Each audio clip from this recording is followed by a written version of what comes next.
At kung hindi man dumating sa akin ang panahon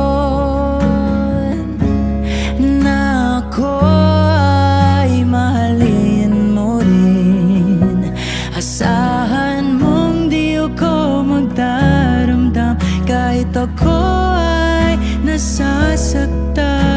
Huwag mo lang ipagkait na ikaw ay aking mahalin.